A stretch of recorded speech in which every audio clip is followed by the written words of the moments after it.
What's up, everyone? Welcome back to the Pick Swap Podcast. I'm James Brain. I'm here with Sean Bernard. What's up, Johnny? What's going on? Despite being questionable with knee soreness, I am here to record. Yeah, and you're gonna keep pushing through, right? That's right. That's right. So the Sixers pick up a win last night against the winless Detroit Pistons, despite going scoreless in the last no field goals in the last 6 minutes until Yep. Embiid stepped back three with like 15 seconds left. So we're going to talk a little bit about the Pistons game, but first we'll start with the Knicks game because we haven't recapped that yet. So they lose to the Knicks in Madison Square Garden on Tuesday night. Ugly game. Yeah. Embiid looked really rough. They didn't shoot well from three, but despite all of that, they only lost one quarter, which inevitably lost them the game. So what were your big takeaways from the game against the Knicks? Yeah, I honestly don't think it was as bad of a game as kind of the score looks. And the second quarter obviously blew things open. Being beaten by 20 points in a quarter is never a good thing. And uh, it's just kind of a run that they never could recover from. But if you take that quarter away from the game, I thought it was okay basketball out of them. I mean, this team, like, the Sixers are who they are at this point, and they look in a lot of ways kind of like an average to slightly above average basketball team, and just that like they must maintain and stay in every second of the game, and they're never a team that can kind of coast. And whenever that happens, we see them get buried. So I think the Knicks was an example of that, and it was unfortunate to pick up a loss there, but in the grand scheme of things, not a major deal. Yeah, it was a frustrating game just because of like they were they didn't play well enough for like a long enough time to really get back in the game. Like they Yeah. played well enough to like beat them in quarters and beat them in stretches, but like they just never recovered from that 20-point swing, like you said. So they didn't shoot well from three, and I think right now the biggest thing is like the Knicks came in with a plan Hmm. to make sure that Joel Embiid wasn't going to beat them. He looked tired and rough and just, did not look good at all, which he really remedied last night. He played really well last night, but we'll get to that. But on Tuesday, like they doubled him right away. They weren't Yeah. giving him really any chance, like, and then the shots weren't falling when he kicked out. So like when that kind of happens, when you go on stretches where you don't make threes and the floor doesn't get opened at all by spacing, Embiid struggles really bad, and that's what happens to that offense. You go on like a really bad stagnant struggle when Embiid isn't able to do what he normally does. Yeah, and to give credit to the Knicks, they did shoot the lights out and played a pretty good game on their end. I was definitely frustrated with how Embiid looked, and just kind of that was a game that I was really like blown away with the fact that we're letting this guy continue to play with whatever he's dealing with. And I respect like the leadership and the wanting to play, but there just has to be some understanding of the bigger picture here. And that was a game where he didn't look good. He kind of not made me eat my words, because I still stand by the general premise of what I'm saying, but he looked a lot better in the Pistons game for how he was moving and just how he played in general. Uh, for the Knicks game specifically, like the Sixers always kind of had a hint of being in the game, but they never were able to fully work their way back. And uh, I mean, they deserved to lose that game, so it wasn't anything crazy. But I'm happy we got back in the win column against the Pistons. Yeah, and like that Knicks game, the Madison Square Garden was jumping. Like I can't Yeah. lie, they were fantastic. That crowd was amazing, and like every single possession that the Knicks scored, they were loud. So all Hmm. throughout the game. So I think that, I mean, New York basketball is back for them. They're really excited about that team, which good for them. But it was And shout out Kemba. Shout out Kemba. I'm happy to see Kemba kind of getting back in his element, and he looks good. yeah. I mean, whatever. I'm not a like I've never had the like affinity for Kemba because he's Okay. always killed the Sixers, always. Yeah. I got nothing against him, like obviously not really, but like didn't love him in Charlotte, and then like he went to like two of my least favorite teams in the league. So it I got a soft spot from the college days still for that's fair. I cardiac can Kemba. yeah, I can respect that definitely. But yeah, that I mean that team's pretty good. The Sixers looked bad. Like dude, I'm concerned about Danny Green. Yeah. I'm like pretty concerned about that, and he had a bad night again last night. He's just a guy that like really I don't know if he's a starting caliber player right now. Yeah, he does a whole lot of nothing, and that's not a So much great thing. nothing. Yeah, like he exists a lot out there. And he's talk about being like a specialist. Like he's obviously there to space the floor and be a 3-point shooter. He's attempted 1 2-point field goal this year. Everything else has been beyond the arc, and his numbers were better than I expected when I looked at it. He's hovering around 36% from three, which I think 9 of 20, whatever it was, 36% was the percentage wise, but they're just like, I mean, he had 0 again last night, 0 for 5 from 3. Like it and defensively, like there's a lot of head scratching for a guy that's like known for his like veteran savvy and just knowledge of the game. Like there's been some stupid fouls, some just reckless closeouts, stuff like that. That is just like that's just not winning basketball. And he's definitely. I mean, we've known he's been a step slow since he's gotten here from what he used to be.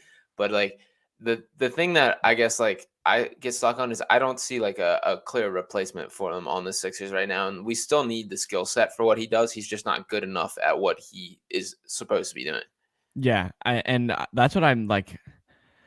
It's a weird part because like he needs to be like his skill set is necessary and like Yeah. what he does on the offensive end is there, but like that's it, right? Hmm. Like he's only standing on the wing or the corner to shoot threes, and then he'll have a night where he goes 4 for 8 like the other night, and it's like okay, well Danny Green's doing something tonight, but that's it. Like there's I like right now, and even when or if or when Ben comes back or if they get a replacement for him, like that's going to be a main point of concern for this team all season. Like other teams have impact players playing the three for them, like Hmm. high impact players playing the three for them. And Danny Green is not that right now. Like he is by far the last option on the floor, and he's not capitalizing on the opportunities that he's getting like all that much. And like he's so slow and so like him looking old was like, okay, he's 33, 34, and now it's like he looks ancient on the floor. Like Yeah. just very bad in a lot of ways. And I know like we're 5 games in, he normally like gets kind of going later in the season. Like he was way better late part of the last season than he was early on, and I ended up liking him a lot more down the stretch. But like, man, you can't outgrow being old. Like you can't like develop not being old like throughout a season. Like you're only gonna keep playing and getting more sore, and Yeah. things accumulate. So I'm concerned about that position specifically going forward. Yeah, I mean, he played 29 minutes last night. He's a guy that I really don't think should be playing more than 15 to 20 on a nightly Yeah, basis, especially early in the season. Like, we should be limiting this guy as much as possible. But again, there's just simply not that many guys that, like, on the team can do what we need and what we're expecting him to do. I would like to shout out Seth Curry for just being tremendous so far this year and honestly shading a lot of what the criticism, not that Green isn't getting his fair share, but I think even more would be heading his way if it wasn't for Curry and just number one in the league in true shooting percentage. He's shooting the absolute lights out and just he's been terrific. So I'm so thrilled that he's on. And if he wasn't on the Sixers right now, I think it's possible. Like I don't want to think about what our record could be, but if it wasn't for Embiid and Curry pretty much carrying our team through, and Tobias has been fine as well, but like Danny Green has pretty much been a non-factor, which is not a great sign this early.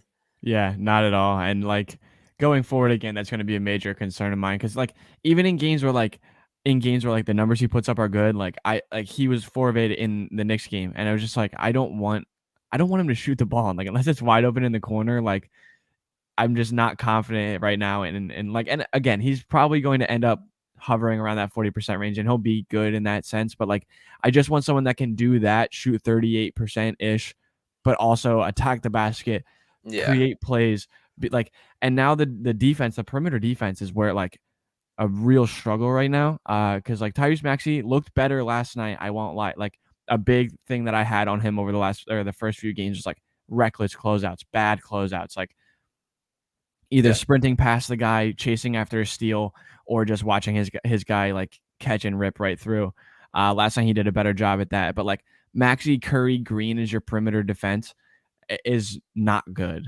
Like yeah. and Danny Green's supposed to be your number one in that situation as a defender, and he is realistically should be like your three, like your third best defender in that list. Yeah, he bails himself out a lot. He's very good at like the steal from behind and the poking the ball out and just getting something in there. But just like feet movement wise and hip mobility is just like it's just not there in the way that it used to be or like we hoped it would be. And at least he would have something. And like especially with Ben out, like obviously there's more focus that defensive responsibility that falls on Green's plate. But that's just like it's too much for him to handle at this point. And I mean, like the solution, like when we think about perimeter defending and fixing that, because Maxi's obviously a work in progress, and the eye test seem better than the numbers to me. Like there's definitely examples of him like closing out and making poor decisions, like you said, but there is kind of like an effort and kind of a Yeah. stick with itness that like looks like it should work, but the numbers are just not showing that at all. And just the box plus minus and everything with him are not looking great. He's pretty much at the bottom across all metrics on the defensive and the points added and everything, which again, a work in progress with him. He's 20 years old. He's going to get better. And I trust him to continue improving. And it's worth like just going along with that. But when we're kind of like battling that, like Curry's never going to be a plus defender. When we think about throwing Matisse out there, but Matisse is just a straight zero on the offensive end right now. And frankly hasn't shown. I'm very disappointed in the lack of progress we've seen from that. And there isn't like a clear fix to me. And until there's some sort of trade done to kind of string together this starting lineup, like I think we're just kind of be covering holes all over the place. Yeah, and I mean that's a struggle because there is like I feel like there's I the only thing that I'm like concerned about in this, I guess, in this idea is like I think that they're stuck in their way. Like I think Doc is stuck. Like I think with Oh yeah, these five guys, like if Ben comes back, they're not changing the lineup at all. And I think that would be a mistake. Like I actually think like I almost think in the second unit, Danny Green would like almost fit there. But like, what do you think about like? I know Shake just came back last night and he looked good, and we can talk about that. But like, I don't hate the idea of Shake and Maxi like starting, and this is obviously without Simmons coming back. I think if we throw Danny Green with the second unit, he's going to be jacking up threes, and I think he's going to take that in a way that I don't think we're gonna. And maybe we do yeah, need that because there is some sort of like spark, but like even like I don't know. I like the idea of getting more ball handling on the floor, but then when we have if we go Maxi, Shake, and Seth, like obviously Milton's a little bit bigger than the other two and has a huge wingspan, which helps, but like he's not really a great defender either, and we're still kind yeah. of like we're still fighting the same weaknesses with that, and it's worth a shot for sure just to see how it kind of connects and works together, but it's still not something we roll out and I feel great about.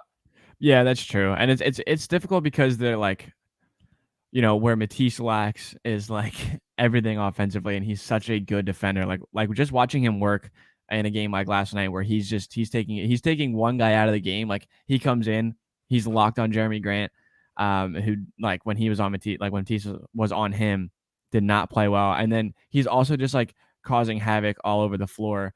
And then he has the catch and shoot three.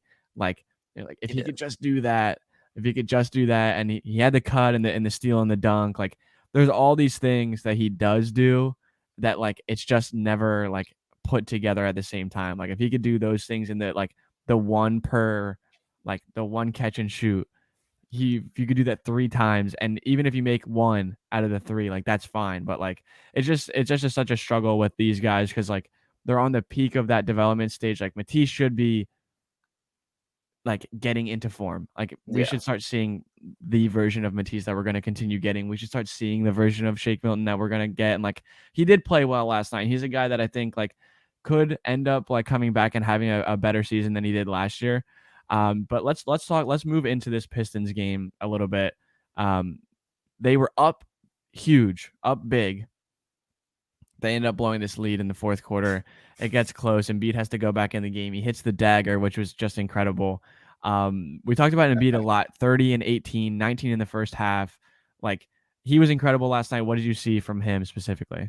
yeah. Shout out Luca Garza for waking up Joel Embiid, and I mean, I love that whole sequence of the dunk, the technical foul, the Weak ass falling tech. over. Yeah, definitely a weak tech. And refs are so trigger happy for techs with Embiid. He's tied with Russell Westbrook for third in the for with three technicals, which is number one in the league, which is absurd. I don't think he's earned a single one of them. All three of them, I think, have been soft. Yeah. And when uh, I love the next play down after the tech when he kind of got hit a little bit, flopped over. Garza reached over to help him up. He just walks right by him, sends Yeah. himself up. So I love that. I think it was kind of the healthiest Embiid's looked when we think about him attacking the basket. He posted up a lot more. But still, like you see the wincing, there's still moments where the knees obviously still bothering him. I was incredibly frustrated that he played yesterday. But the bottom line is like the Sixers would not have won that game if he sat out. And like the Sixers are a bad basketball team without Joel Embiid. Like there's just not enough without that. And you can think about if we start Drummond, if we go small, try and start Niang, whatever, that's still not enough. And the Pistons, like who are going to end up a bottom tier team this year, and we're still not good enough to beat them without Embiid. Like this guy is just gonna try and carry us through the season, which I mean, like I admire, but it's just too much on his plate. And I mean, it's the giving up leads has become such a theme. Like we're practically the Atlanta Falcons of the NBA at this point.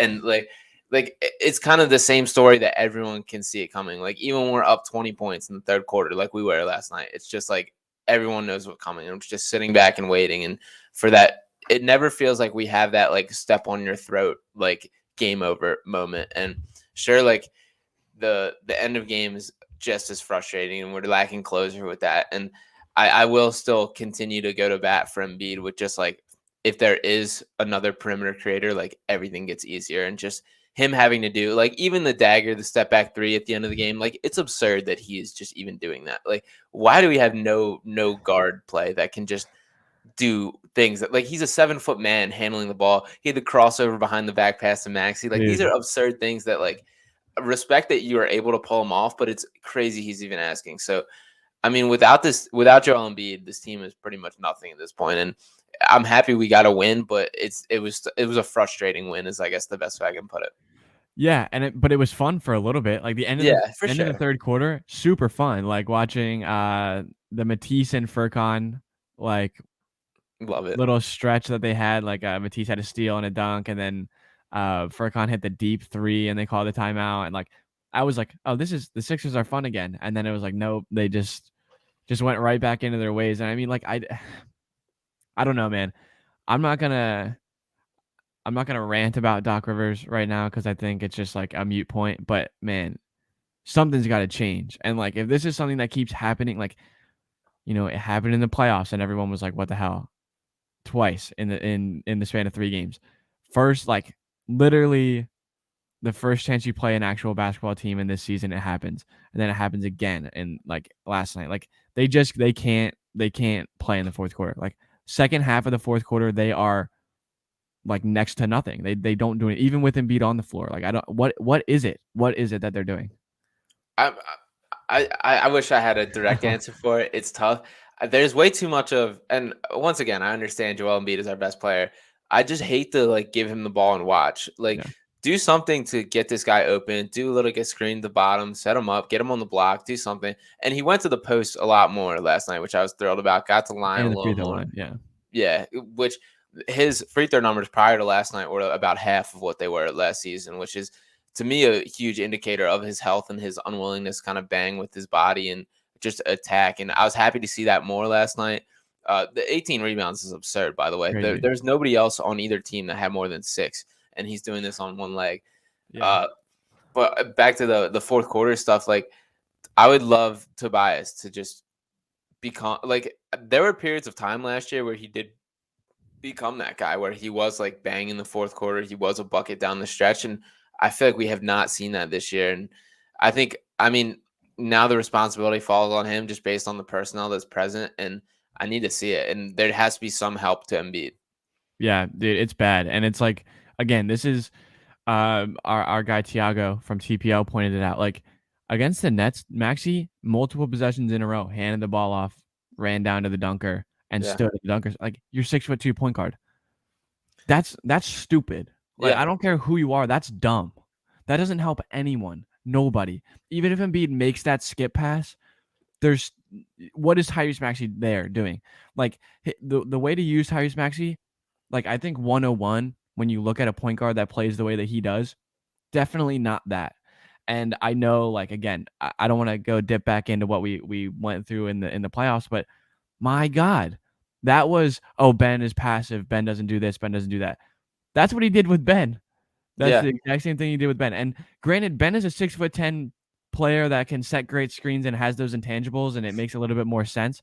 But dude, that's your point guard. You're taking the creation out of the play. There's no other option to change the way that offensive set looks in any time because you're going to hand the ball off. You're going to dish it into Embiid in the post. Space the floor. Space the floor. Part of spacing the floor is off-ball movement, which you don't see. You don't see from the Sixers. Danny Green stands in the corner. Tobias stands at the top of the key. Seth Curry stands on the wing, and they double team Embiid, and then the other 3 guys play a zone. Yeah. And I that's mean, and that's what they do every single night. That's what they're and this is that's the result. that you get. You don't score for minutes at a time, 5 minutes at a time. It's just that to me, that's inexcusable in so many ways, and it's just something that we have to be better. Then be better because it's pretty simple. It looks pretty simple to me. Yeah, I'm not saying this isn't an excuse, but I think this is where Doc's coming from. Is he's using Maxi basically as Simmons in preparation for Simmons returning, and honestly, that makes it worse in my mind. Is like one of Which the is reasons I was stupid. so yeah, I was so excited for Maxi to get this run and like see what he has. This is a whole nother skill set like thrown in with these guys, and just make use of like the pace he has, the way he can like just there's nobody that has the burst that he has, and it was a very good game out of Maxi last night. I think Yeah. last night was the most like solid performance he's had this season all around, and you saw the burst get into the basket a couple times, a couple great lay-in packages. But when we talk about crunch time, like who are we helping?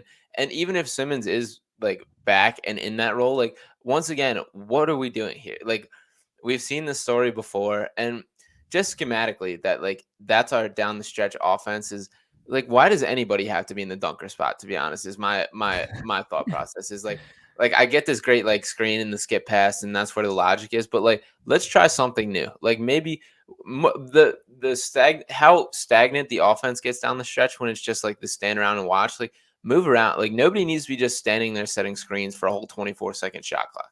It's No. just I just don't, it doesn't make sense to me, and it's once again the Doc Rivers like has not shown anything new on it. He's I mean he's the Sixers' biggest problem, and we can this is something that we're gonna continue, you know, I'm sure I'm gonna make sure that we continue talking about it because it's my biggest thing. And like listen, if his logic behind using Maxi like that is, oh, we're preparing for Simmons to come back, he should be fired on the spot. These are grown ass men, professional basketball players. If they can't learn a different set when one guard is in compared to another one, they should not be on an NBA roster. If you can't figure out how to use a 6'10" big 250-pound guard compared to a 6'2" 190-pound guard differently, if like you shouldn't have a job. Like I don't understand how like that is the conclusion that he comes to is, oh, we're just gonna, we're gonna run the same exact sets with this personnel when it's entirely different. Mhm, Maxi and Simmons play damn near opposite. Like so far from what they do, like they're so different in players. Like he should be able to like adjust to change the game plan to do things differently. Like Maxi hasn't, like when was the last time Maxi had a pick and roll in the fourth quarter? Do it with Tobias. We don't see Tobias in pick and rolls. Where mhm, was he? The like it's so frustrating to me because like he just gets they get lazy, they get like content just standing and saying Joel is great. He's gonna take us to the promised land, which is awesome because I love Joel and he is amazing and he is great at what he does. But taking tough shots every single possession down the stretch in the fourth quarter is not a way to consistently get buckets. And then you're gonna go and the only way you're scoring is through free throws, and then you're leaving the game in the hands of the officials, which are now clearly calling the game differently. Like Embiid can't bait fouls as much as he used to be able to. mhm. They don't like him. Apparently, they're giving him texts all the time. Like it just like I really just don't understand. And it's such a frustrating thing to watch because it hasn't changed. Yeah. No, and I think you are spot on with all of that, and it's incredibly frustrating to me for Embiid, who is probably the best post player in this game and one of the just all around one of the best big men, to ask him to then become a perimeter creator and put the ball on the floor, and like it's cool.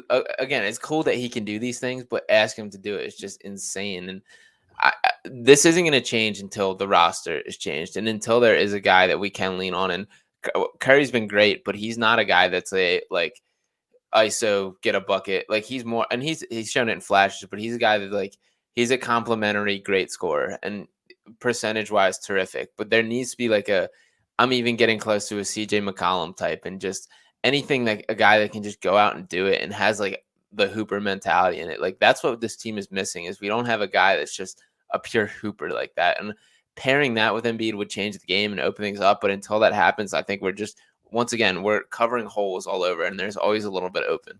Yeah, and like the thing to me is you have like right now you don't have like the total personnel to have like a complete game and like cover all the bases, kind of like what you're saying.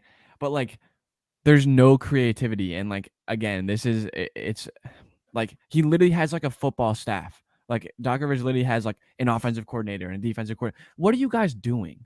Like, what are you doing? Because to me, it looks like you just said, we were pretty good last year. Let's just do it again. It wasn't good enough last year. It wasn't. So why are you doing it? Like the definition of insanity. Like you're doing the same thing over and over and expecting a different result. If you are blowing leads to the Detroit Pistons, not getting stops at all, watching guys cut down the middle, like the second that the Pistons decided that they were gonna like, I mean, Sadiq Bey had a great game. He scored a lot of like tough shots down the stretch, but like they ran like 3 different sets that just like the second that they were in it, you knew they were going to score. And that's just like, obviously that's something that Ben would do differently, and they don't have that, and they don't have a replacement for that. So that's one thing, but like that's your whole team is just getting beat because they have a set and you don't know what you're covering. And then offensively, you're just like, I have no problem with Embiid being obviously the main source of offense down the stretch, but you're not getting him in any sort of position to like literally you hand the ball off to him and you're like, okay, you have 12 seconds to basically decide what you're going to do. And he has to take up all 12 to 15 of those seconds because there's no other options. Like he has to try to exhaust everything. Like doesn't get quick hitters, doesn't get deep in the post because the second that he crosses half court, guys picking him up and pushing him out towards the 3-point line. And then he has to turn and face up and put on a dribble move and get doubled and have guys reaching in and slapping him. Like that's just not a way to really like, it's not a viable way to continue scoring. And I mean, it really, I hope it changes. It's something that is definitely going to plague the Sixers throughout the rest of the year until something changes one way or another. Because I mean, something will change, and I don't want to talk about it anymore. I don't want to talk about the fourth quarter blown leads. It's like flashbacks right away. So, the Sixers play the Hawks at home. That last night was the first game of a home stretch. They get to see the team that took them out of the playoffs in their home arena on Saturday night. What are you expecting from these guys on Saturday? Unfortunately, I don't feel great about this game moving forward. I mean, Embiid looked pretty good against the Pistons, but I think a lot of that was kind of him. He was significantly better than any of the big man options that the Pistons threw at him. I mean, like Luka Garza, like Embiid is massively bigger and better than you are, and same with Isaiah Stewart. Anybody they threw out him on the Kelly Pistons. Olynyk. Yeah, Kelly Olynyk, like, come on, get out of here. But like with the Hawks is a little bit different story. They've got some very athletic big men, a lot of decent options. Clint Capella with that, and frankly, I think the Hawks are a good basketball team. Like we kind of put them down a lot heading into the postseason and didn't really give them. I think they do deserve the respect. And Trae Young, I'm gonna hate every second of him out there again. I don't know what defensively we're gonna do and scheme up against that with maybe more Matisse action, but like I'm dreading seeing Danny Green take another attempt at him, and we saw how that went in the playoffs for the game one, and Claire wasn't the option. And we just don't have as many looks to throw at these guys, and I mean it will be a test if Embiid is at his best and in that home arena, anything can happen. But I'm still not confident we're seeing this guy at his best, maybe even all year, and until he takes some time off and heals up, like who knows what? Like I just don't have confidence in that. Like this is legitimate, like contending team. It definitely feels they have a little bit of a identity issue with who else can step up, and I don't know. I don't feel great about it going into Saturday. Yeah, I wouldn't lie to you if I was saying I'm not worried about it at all. Like all the things that the Sixers are having problems with are kind of like where Atlanta will expose them. Like perimeter Yeah, defense, they're going to expose you. Like they don't have the Sixers don't have like he's a ball handler, but like they get pressed. Like the Sixers get pressed and things get out of whack and they can't handle the pressure sometimes. Like Atlanta's has like a lot of guys that do things well. Like Herter's good, Reddish is good, DeAndre Hunter's good. Like they have skill players, a lot of guys that have a lot of skill. So I don't know. I am a little bit worried. The one thing I have been liking a lot, and this is something that like the bench played really well against the Pistons, and something I think the Sixers should continue to do is like play the hot hand, get guys in and out that are like playing well. You have a plethora of guys that do different things. So whether it is Matisse and his defense, and if he's like kind of just messing everything up defensively, let him play. Niang, I think, should just play like way more. Like every time he's on the floor, good he's things awesome. happen. He Yeah, does he's things awesome. really well. He's so smart. Like I think his role should increase significantly. And let like all because like the thing is, I think they get mixed up because like he's the backup to Tobias. I don't think he should be. Like, I don't think that's the way that he should be looked at because, like, he plays power forward, but he plays on the perimeter offensively, but he's big enough to guard fours. Like, Tobias is able to guard 3-4, play 3-4, and they can both do that. So, like, playing them on the floor together to me doesn't, like, that makes sense. It honestly makes more sense to me. Yeah. So, like, that's a guy I want to see play more. Shake, we're going to see a lot out of probably. So they do have like a handful of guys that can go in and make an impact. Is there anyone that you're kind of like looking towards outside of like Joel to really be the biggest impact player if they're going to win? I mean, Tobias, obviously, he's shown a little bit of a more like attention and focus on getting up threes and contested shots, which I is a good thing on his end. I'm very happy we do have Shake back. I haven't been a huge Shake guy lately, but I like it's definitely like skill set wise a needed kind of jolt in the offense and the rotation. So he looked pretty good last night. I think the more comfortable he gets, the better. And Doc Rivers certainly loves him, so he'll more than likely get his burn. Um, I guess that's pretty much shakes the wild card for what we can hope for if there's a little more in the tank, and it'll be interesting to see lineup wise. It doesn't seem like they're as tied to the starters as I kind of had assumed they were, so I wouldn't be shocked if moving forward if Shake does get a run with the ones and move Maxi back with the twos. Which again, I don't know how I feel about it. I would like to see a couple games and how Shake looks, and for I just want to see Maxi as much as possible. So keep it for now, but there's going to have to be somebody that steps up, and whether it be a bench piece, there's going to have to be either a Furkan get hot or Niang get hot or some sort of factor like that for the Sixers to find a way to win this game. Yeah, I agree. There's like a few. I don't even know where to look because there's so many variable guys. Like Furkan is such a guy that's like, oh well, if he's not hot, it's like, what is he doing? Shake, if he's not there, what is he doing? Uh, Even like Maxi, but like Tobias really has to start like playing better. Like Tobias has been fine. Tobias has been like there's not a lot to complain about Tobias, but like if this team's gonna continue to win games, like he just has to be better. Like 17 points isn't cutting it for me. Even 20 points like isn't cutting it for me. Like you have to be better than that. You have to take more shots. You have to find your own shots. You have to take threes when they're there. Like he's Yeah. a guy that with this opportunity, the openness in this offense, the hole to fill with offensive creation, he hasn't done it. Like, he's just done what he normally does, and it's not enough. We haven't even like Tobias Harris. Someone tweeted tonight like after his 23 points, like he was spectacular tonight. It's like no, he was good. He He was had good. 23, 9, and 9 for his credit.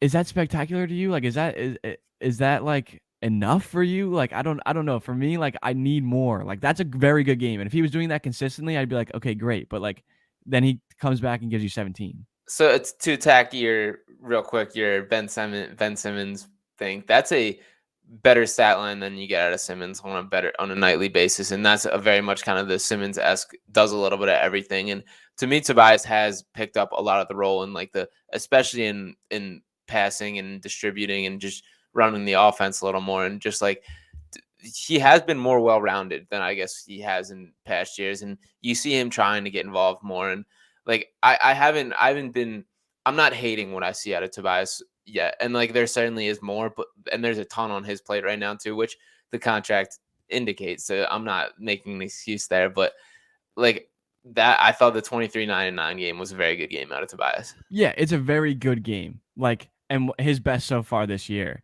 And the nine assists, like the rebounds are normally there. Like he's a like 9 rebounds Yeah. for Tobias and spectacular. The 9 assists is great. Um, but like he is there's stuff left for me to be desired. I think when I see Tobias play, and like to me, I think the biggest thing, like the eye test for me, like I just forget that he's there. Like I forget that Yeah, he's playing, I agree. and like that's something that like for a guy that should be your number two, like your second star, you shouldn't forget that he played. Like I'm literally racking my brain trying to think about what he did last night. He, And he had that's bad, dude. Like that's bad. Like he is the next best player on this team, and like even his buckets are like, oh, that was a good mid range jumper and then 3 plays later you don't remember what happened. Like there's never any like Tobias thing where you're like, okay, like he even had like a dunk there. I remembered a dunk last night and I was like, okay, that was great. Like it just to me, I mean, and not to say like I don't appreciate the bias because there's a lot of things that he does that like should be noticed, but go unnoticed because it's like a nuanced game that he has. But I just need him to be like more visibly impactful because it just I want more from him. Yeah, I mean, he had 17 and 6 last night, so not a spectacular game that wise. I thought Maxey was more impressive than Yeah. Tobias last night with just all around what he did. Uh, Again, I mean, he certainly is a guy that you forget about and then look up and he has 20 points. And I mean, 20 points is 20 points. I'm Yeah. not going to get overly critical of that. I don't get caught up on that as much as like that you're saying there. But like, it's tough with his role is so up in the air with depending Yeah. on if Simmons is there, and obviously he's not right now. It really does. There hasn't been any real like progress in the stories with Simmons, but it's certainly getting the vibe that he's building back to coming back to the team. And Mhm. like he was at shoot around before the game or in the morning before the game, and he's been around the team a little more. I also think if you want to shout out Daryl Morey and whether intentional or not, like I think Simmons' value does go up with the Sixers not looking as good right now, and I think teams have to look at that and at least take note. So, chess or checkers, like I guess Morey's making a little bit of progress there, and I hope that's the case. Uh, who knows? Another game I'm looking forward to is the Trailblazers on Monday, and Of just course. with I still think there has to be something that there's definitely a real chance something comes out of that when we think about the Dame and CJ and the Blazers are so like stuck as a franchise that like both teams kind of need to make a move. So if something could come out of this, so maybe this is a little homecoming moment for Dame or CJ or something. And I definitely think that's a storyline to watch play out. And even though it's kind of like it feels like a long shot and felt like a long shot for a while now, I'm starting to buy back into the sit back and wait. So if my personal prediction on that whole scenario at this point is I think Simmons does rejoin the team at some point. Not I wouldn't say soon, but within the next couple weeks. And then the value from there, we'll see what happens. But I think that's back on the table of him coming back to this team, which I thought was so far out of the window for a while now. So I guess that is progress. Yeah, I think well, before we even get to like the Blazers, I think Ben is going to play again for the Sixers. The only way I can assume like this conversation went down or like what's being like explained is you see what how we're playing, you can come in and change a lot of these things and by February we're talking like just get us to there and we'll talk then. Like if you want to leave, if you still have that mindset that you want to go play elsewhere and there's deals on the table, we'll go forward with it. If you want to stay and you think that we can, do whatever we're going to do and we don't see an offer that's something that really improves our team, like we can go from there. So it is like a help me help you kind of deal Yeah. with the Sixers and Ben. And I think like they were saying all along, like, if we get him in the building, things are gonna change. At first, he was obviously very, like, bullheaded about it and, like, I'm not gonna things aren't gonna change for me, and then, like, he got kicked out of practice, everything, and it seems like now there's some reconciliation, there's kind of a coming together, like, let's just get out of each other's way and try to make something happen, so I'm assuming there's gonna be, like, a Damian Lillard type chant, on on Monday night when he's in Philly. Like, of course, it's gonna happen. It's been talked about all summer. It's been talked about up until this point. He just released a freestyle. Like he was just on a radio show Which was fire. yesterday, Which which was the fire. freestyle was fire, all bars. But he literally said like they want me to switch sides. Rip City, we're back. Like he's not going anywhere.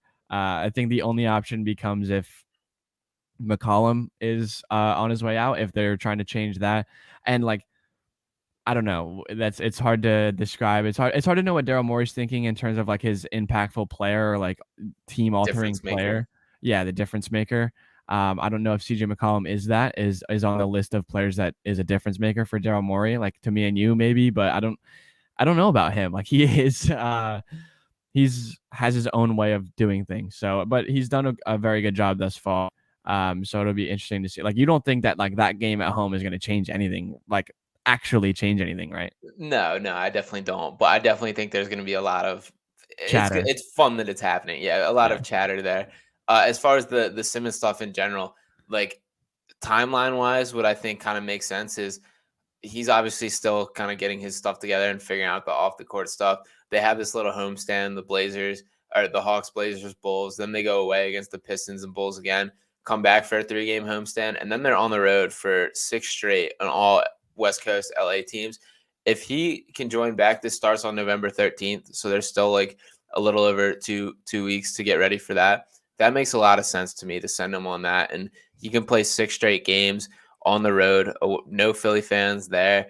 Plus, like, what if we give Embiid a rest there? We like like giving him some time off, let him get healthy, and giving Simmons a chance to like be a 1A on the team and just run the team the way like that he believes it can be designed around, and that him as a legitimate option. To me, that's a win for everybody. And even if we don't like win all those games and drop a couple there, like this is a great chance to rebound his value, a great chance to get Embiid where he needs to be, and keeping him healthy is the most important thing. And just like there's no pressure when he's playing these away games. To me, that makes a ton of sense to just make that happen.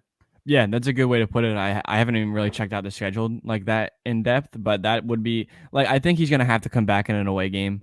Yeah, I agree. And I think giving him like 6 chances, like first 2 games, get your feet wet, get back in, recondition, get settled back in, and then like the last four, okay, Ben, we're gonna rely on you super heavily this week.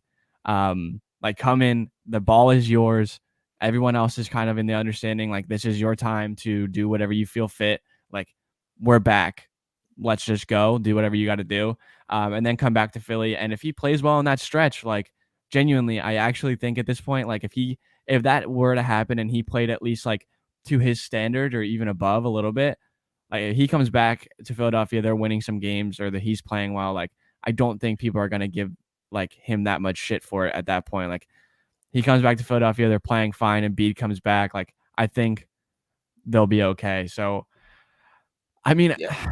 apparently, And like, so the I'm sorry, just one more thing. Like Keith Pompey tweeted last night that they were chanting like F Ben Simmons in the arena, but like I had multiple people that I knew there that were yeah, like, no, that didn't happen. I So did the same thing. Yeah. why does he lie? Like why does he have to lie about shit like that? I mean, he's probably just looking for center Shake Milton on the court and trying to Yeah. figure that out. But yeah.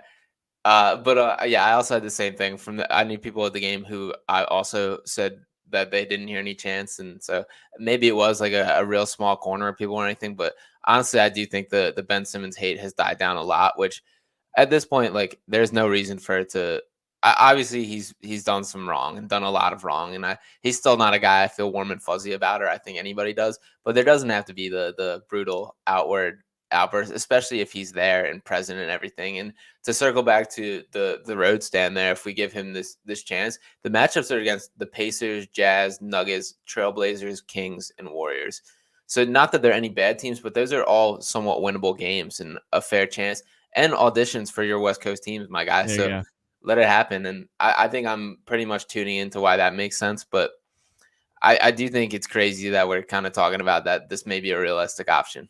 Yeah, and I genuinely think that that's the outcome. Whether it's short term or long term is to be determined, but I think at least the short term like look at it is he's going to get back integrated with this team. He's going to get back to where his mental health is good enough to play, and we're going to deal with whatever has to happen later on. So, I mean, like say he comes back. This is my final question for you. Like say he comes back and plays like, you know, even a hair better than last year. Just like looking good, being aggressive, whatever.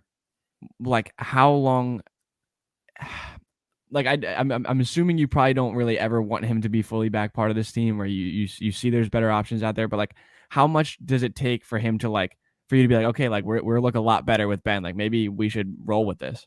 The Sixers are definitely a better team when he's there versus when he's not. I still genuinely believe the Sixers will never win a championship with Ben Simmons on this team, and I think his limitations are too big and come on display in full in the playoffs, which is not a good look. And I think that's never going to stop in his career path. But with that being said, like the you're not until we get the value for him, which Morey is certainly firm on and sitting on that. I want a trade to happen this year, and I want it to happen like before the deadline.